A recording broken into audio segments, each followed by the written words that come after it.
ACE Podcast.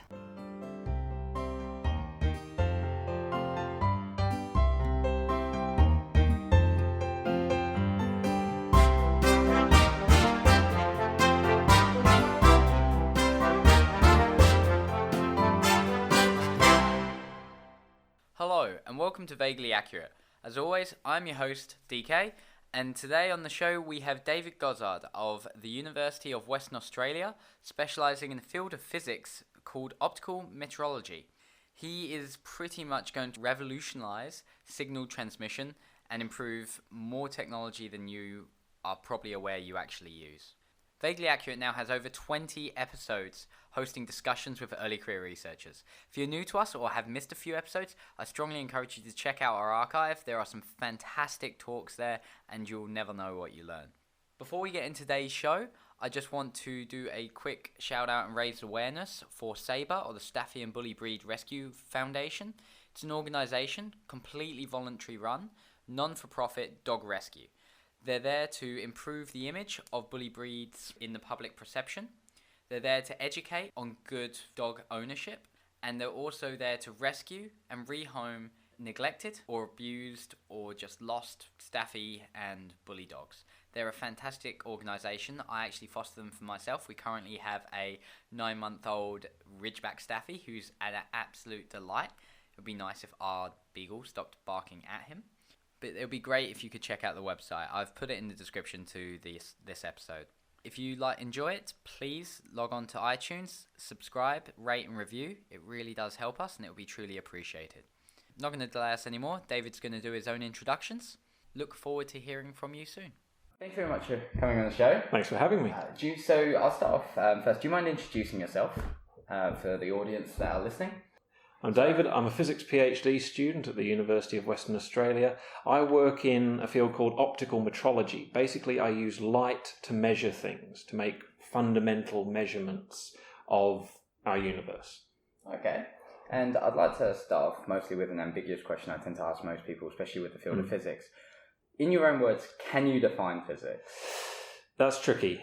I would say that a definition of physics would be something along the lines of the field of science concerned with the defining or discerning the fundamental laws of nature, finding the very basic building blocks of our universe.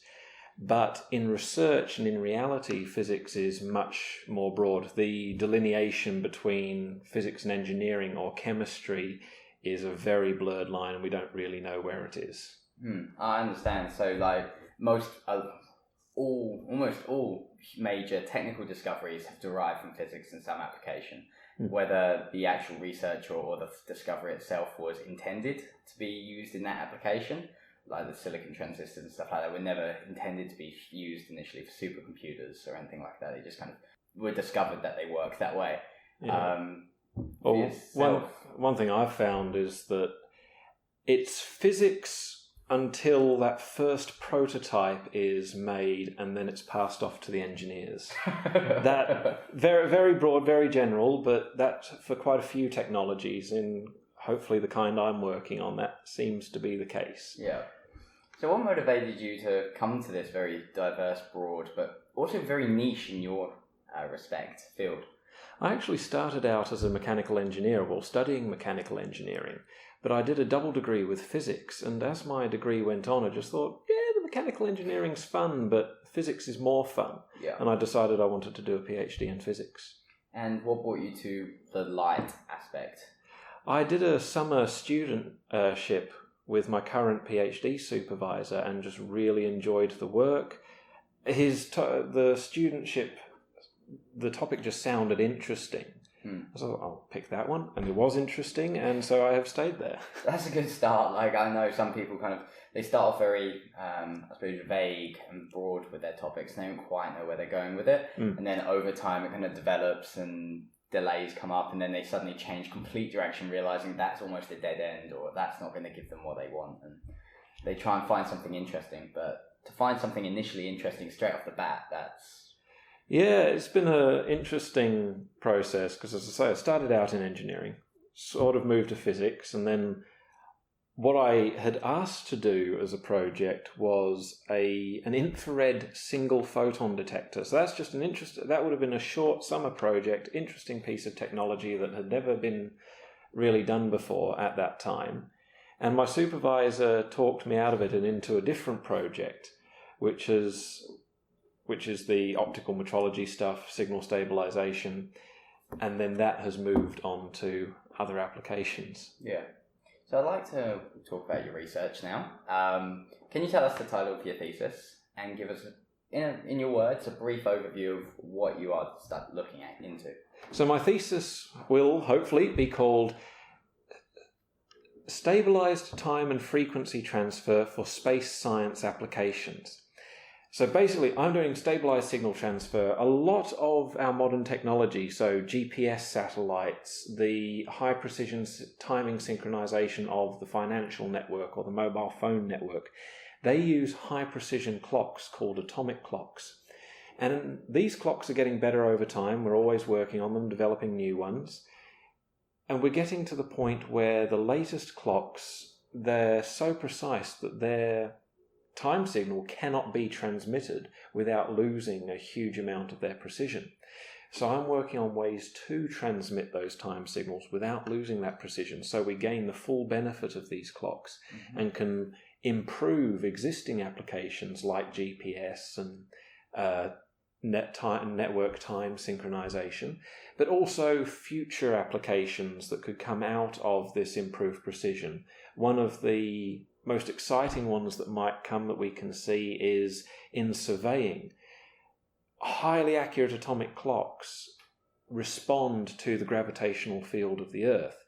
And so by placing two different clocks in different places and then having a high precision stabilized link between them, you can work out very accurately the difference in elevation between those 2 points due to the change in the gravitational field. And that is an application that might be coming in the future. That's really interesting. It must be very sensitive to pick up the gravitational differences, especially what kind of scale would we be looking at? Just like a building construction site scale? Or would you be, because I assume it would have to have line of sight as well, right? No, because we can transmit these signals over Fiberoptic cables, so it doesn't have to be line of sight. We can just run a piece of fibre cable between them. Modern clocks can pick up differences in elevation above the Earth's surface of about 2.5 centimetres. If you take one clock and raise it 2.5 centimetres, they will tick at a slightly different rate that can be measured and counted.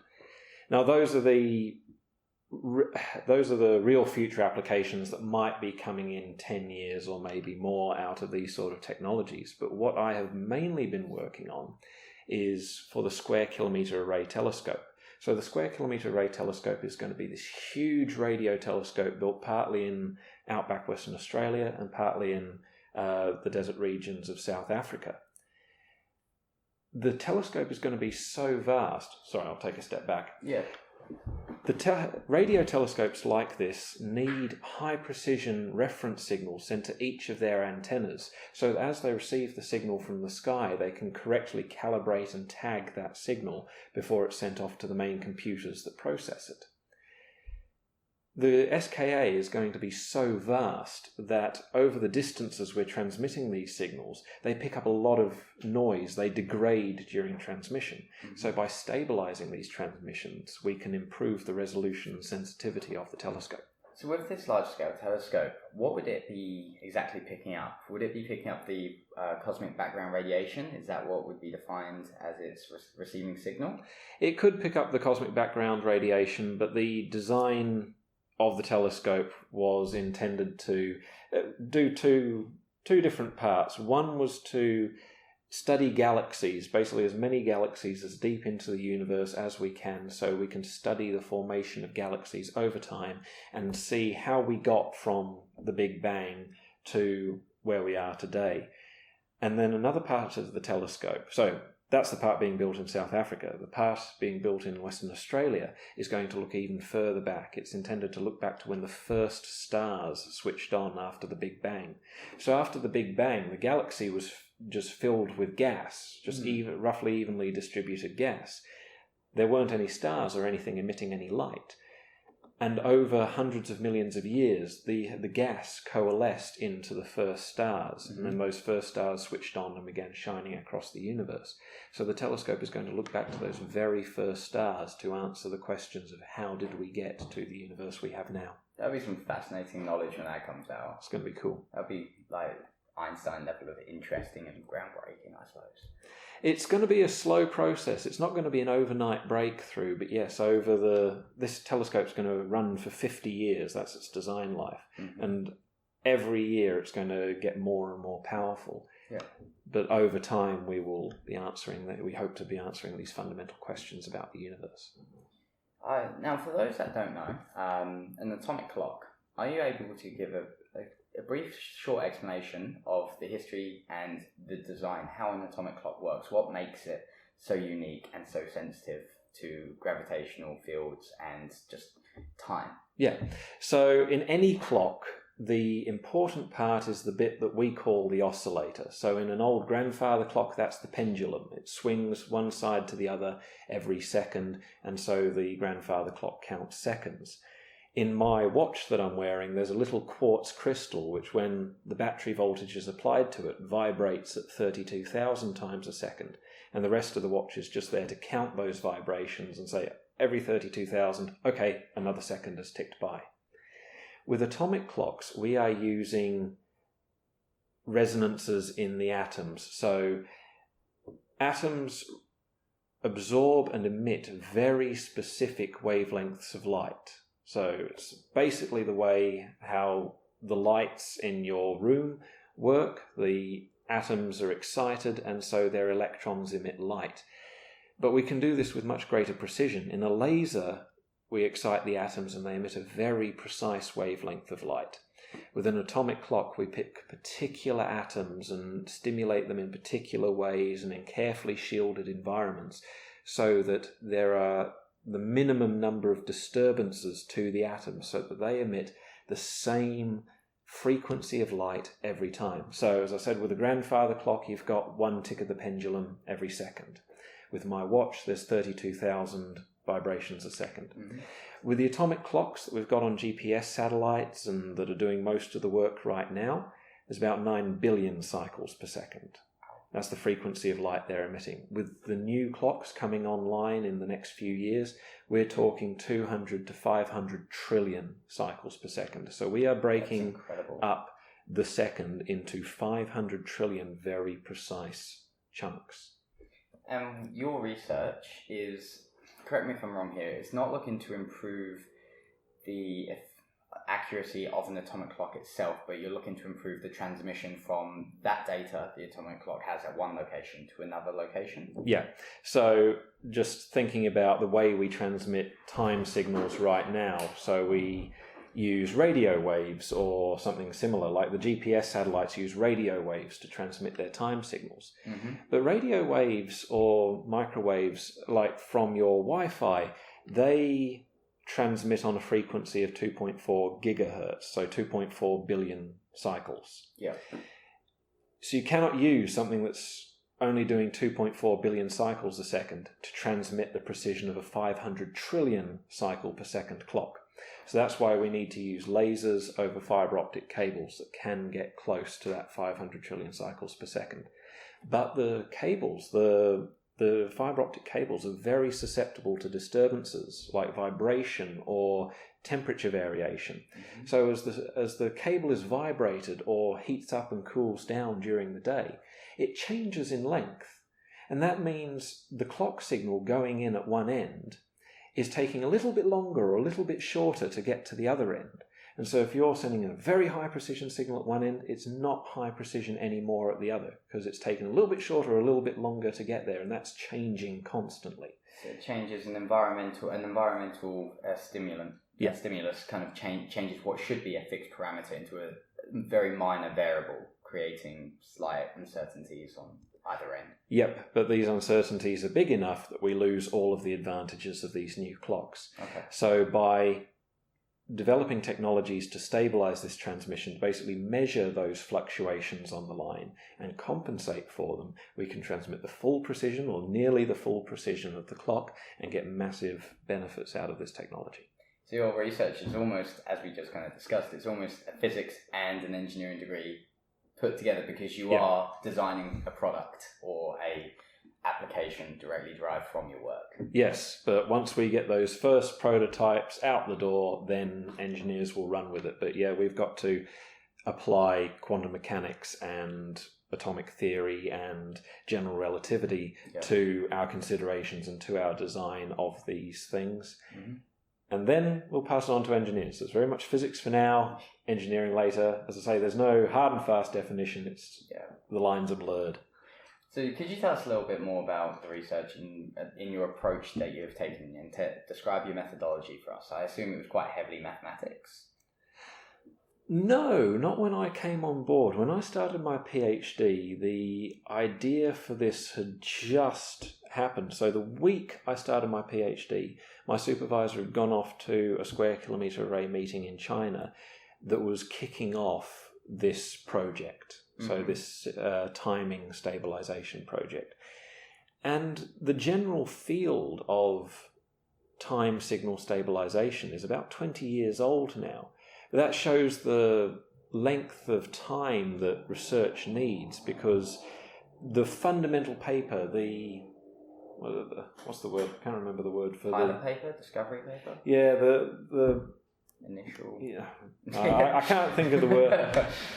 Yeah, the main paper that everyone goes back to in this field was actually published in 1994.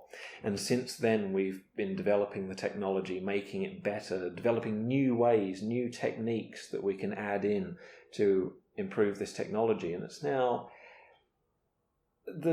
no one worked on the technology much for those first 10 years. Over the past 10 years, there's been a lot of focus on this technology in physics. And it's just now that we're getting to the point where it's good enough and useful enough that we can apply it to large-scale science experiments like the square kilometre array. Okay. So it'll be another 5 to 10 years before you start seeing it in commercial products. That's really, really interesting. So you've come onto this project at the time where they're looking for someone to really crack on with the practical side of it. Yes. And really apply what they've learned over the past 20 years into a physical demonstration. Yep. So could you tell us what you've been up to, as broadly as that is? So I had to get up to speed with what had been done previously very quickly and start applying it to the square kilometre array. So the square kilometre array had a set of design requirements that we had to meet, so certain stabilities over certain time scales, other engineering considerations like that it logs any failures in the system or just make it cheap. That's one of the biggest challenges with this, because previously when these have been research experiments, you can make one and it'll cost $50,000 to make one of them or more, and then you do your experiments. With this, we need, for phase 1 of the SKA, about 230, 240 of these things. Wow. And so, sorry to jump in, with the square kilometre array, is that a square kilometre array of atomic clocks in line with each other? No, that's a square kilometre array of radio dishes, so radio telescopes.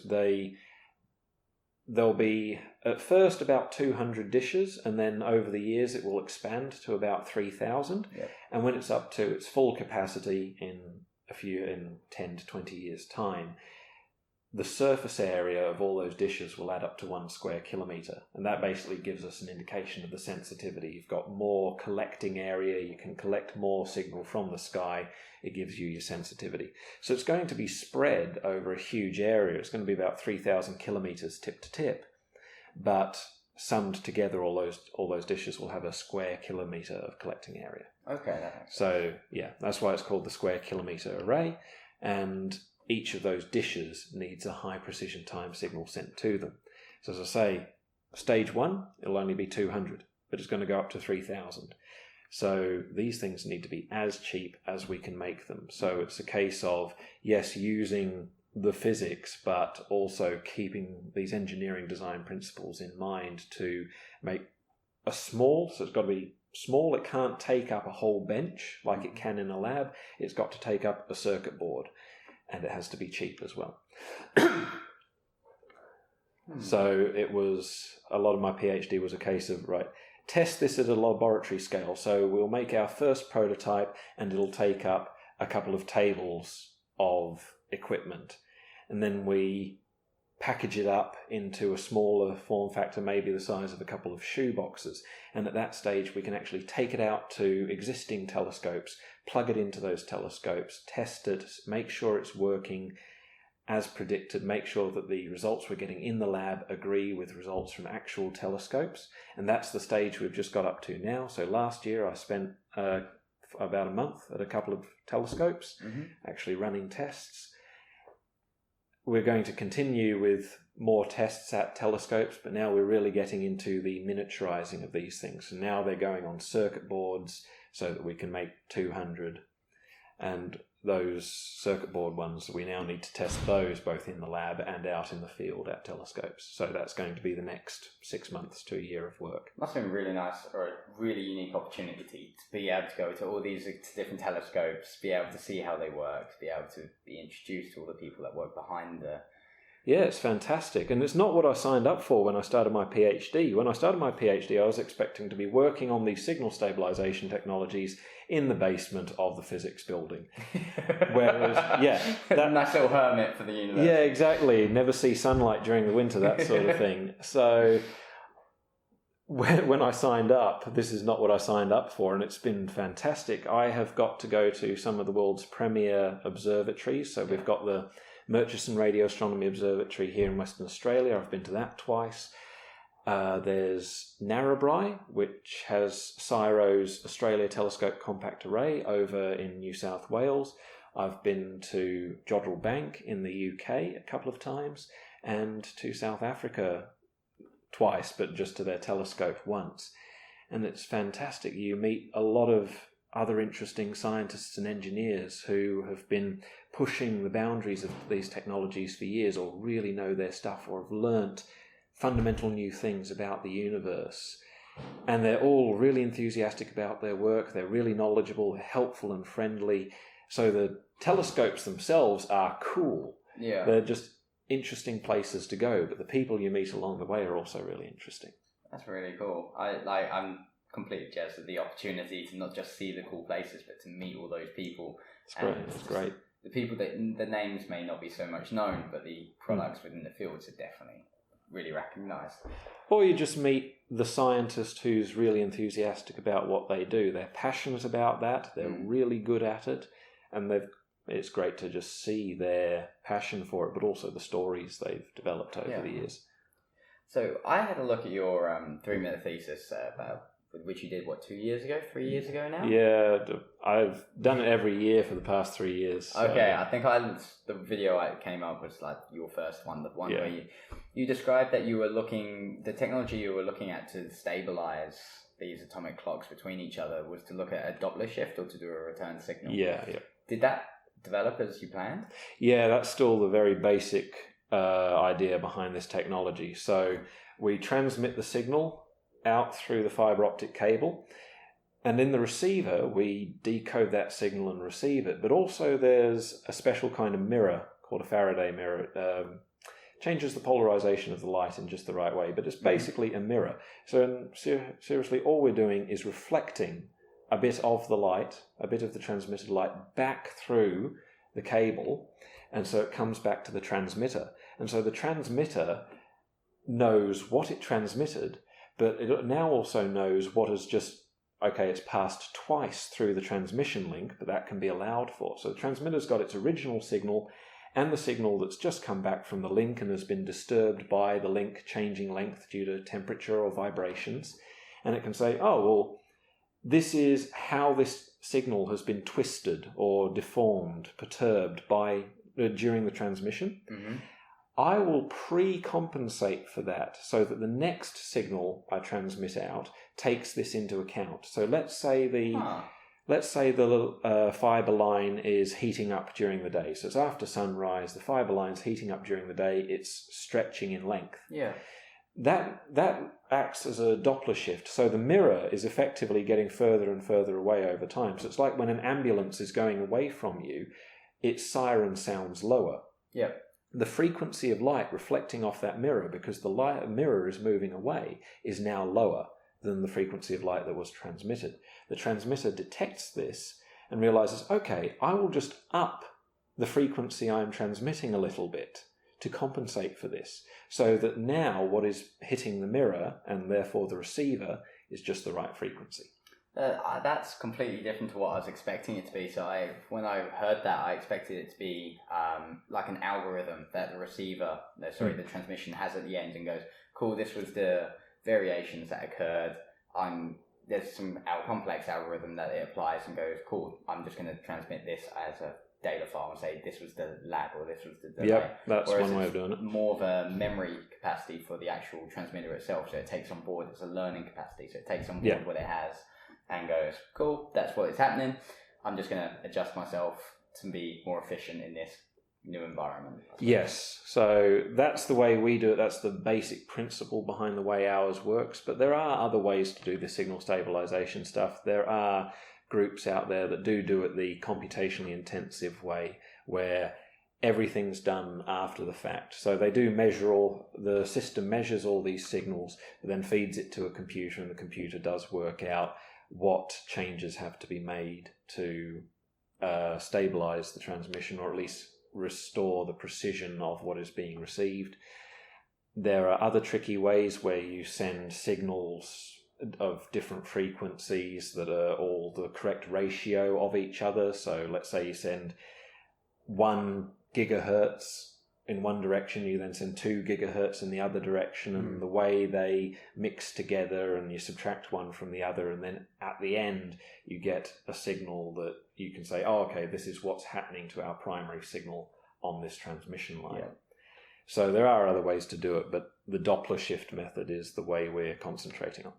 Have you found that there's been any struggles or limitations that have occurred throughout your PhD?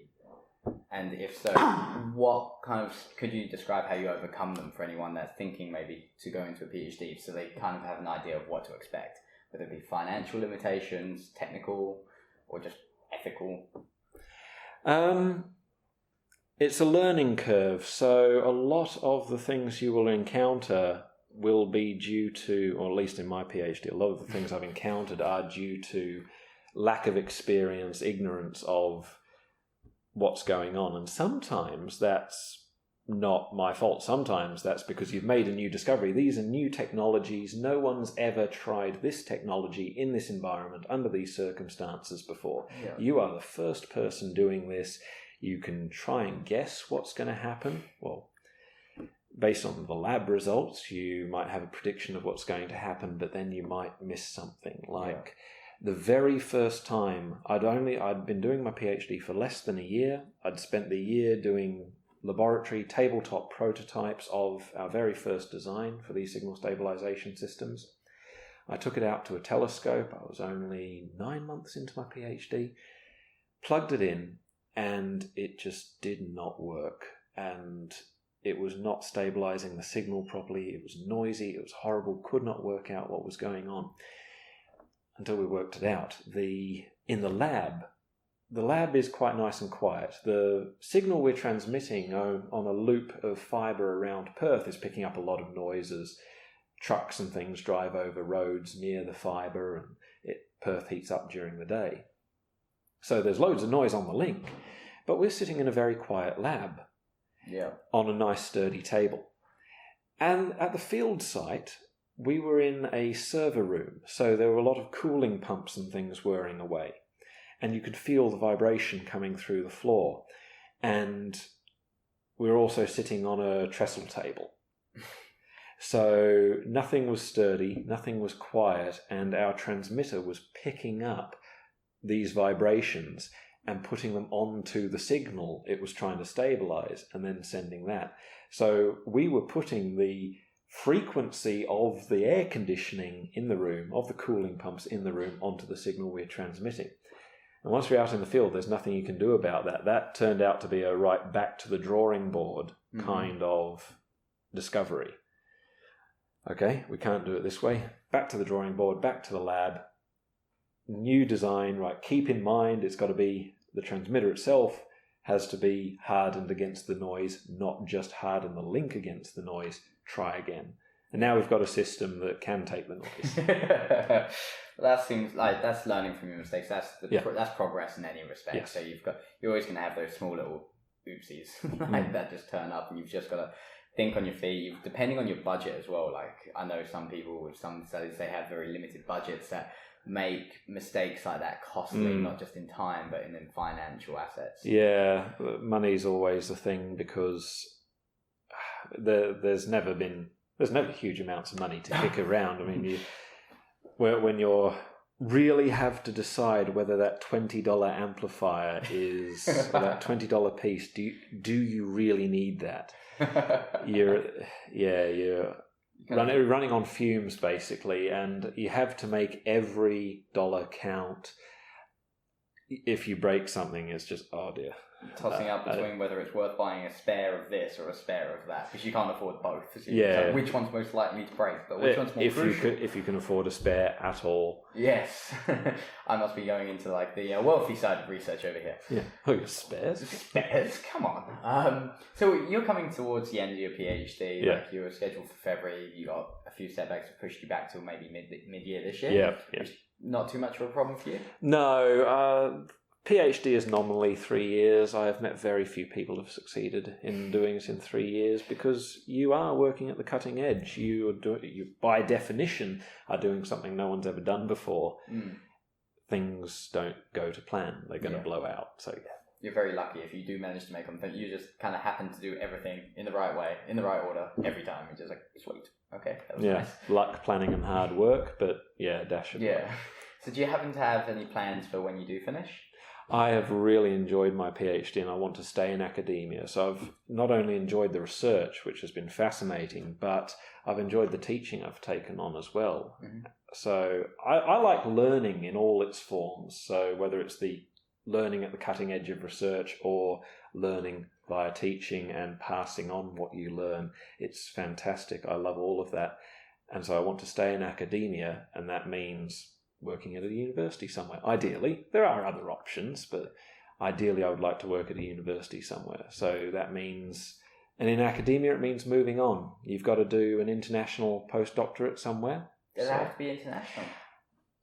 It doesn't have to be, but I hear from the older, wiser professors that if you want your career to progress in academia, you really do need to go international. You can come back, but really they want to see that you've had experience in another country where the culture of the research, so the methodologies, the techniques, the way of doing things is completely different. And so you go out and you learn in this completely different environment, and then you can bring back, you can either stay there and bring the Australian research culture in and pick the best bits of that and incorporate it, or you can come back to Australia bringing what you've learnt with you and making this more effective hybrid of the research cultures and techniques that you've seen. I suppose having the extra networking opportunities by meeting people and working with people in different countries, bringing that back as well. And the opportunities to future collaborate between universities and stuff is always a big thing there. Yeah, and it's great. The Square Kilometre Array project has about 600 engineers worldwide working on it. Now, in my signal stabilisation bit, it's a consortium of about 25, 30 people. But they're still from all over the world. So we're working with guys from China and England and America and Netherlands and South Africa and India. So we're seeing a lot of different ways of doing things already, but just talking to lots of different people with different experiences from all over the world. This might come across as a bit more of an ignorant question just from lack of knowledge, but so your work looking into lasers, the stabilisation of these clocks and stuff like that, and a topical topic last year was gravitational waves and using a LIDAR. I believe it's called LIDAR, or no, LIGO? It's not called LIDAR. LIGO is the name of the telescope. That's the name of the observatory. And that was using lasers between 2 points to measure disturbances across this calculated wavelength of a gravitational wave. Are there any likely to be disturbances or practical applications of your research to be incorporated into the LIGO to make that more efficient or accurate into what it does? Or are the sensitivities not really up to that scale for the scale of what that works at. A lot of the technologies do cross-pollinate. So LIGO needs to use extremely stable lasers. And for our most cutting-edge applications in time transmission, we need to use extremely stable lasers. And we will use the same technologies that sometimes have been developed by people working gravitational waves, sometimes people who have been working in time transmission. Although they're working in different fields, they have the same problem. They need to make this laser as stable as possible. And so the ideas have cross-pollinated a lot, and now we basically use the same technology to do the same thing. Now, I'm not using those technologies because they are the expensive one-off. You spend $100,000, $200,000 to build this one very precious thing once, whereas I need the 200 of them. Yeah. So for my purposes, we take a little bit of a hit in our laser. We have a good laser, but not a brilliant one that's cheaper. Yeah. But the technologies are interrelated. So in some ways, we're trying to do very opposite things. Like I am taking a length of fiber that light is going through, and any changes it's detecting, I'm trying to stop. Whereas any changes the LIGO guys, the gravitational wave guys, are detecting, they want to amplify that and so get the maximum noise. Yeah. Detect the maximum noise and find that they've just seen the collision of two black holes. So in some ways we're working at cross purposes, we're working for opposite goals, but we do use a lot of the same technologies. Okay. At some levels. Thank you very much. You seem quite interested and passionate about science communication. Is that just derived from like your passion for learning, a passion for sharing? Yeah, I suppose I did a science communication year, and they had a very clear distinction between science education and science communication. And if we go with what they say, then I am more in the science education side of things and more interested in that. But I think they do overlap in many ways, that science communication is an important part of science education, that effective science education will make the job of the science communicator more efficient and effective, and science communicators who get people interested then boost science education because the kids or whoever's learning is that bit more interested. So yeah, I'm very interested in science communication, but probably more leaning towards the science education as what I like doing. That's cool. Where you've got the time to consider these things in detail and pass on the knowledge. I suppose that's one thing I would have said, that if I can find a good way to say it. So lay people think, what's the point of a PhD? It's so narrow and focused that it's almost pointless, but it's not. Yes, the end goal is sort of a narrow focus over there, but to get there you've got to build up this broad base. It's like a pyramid.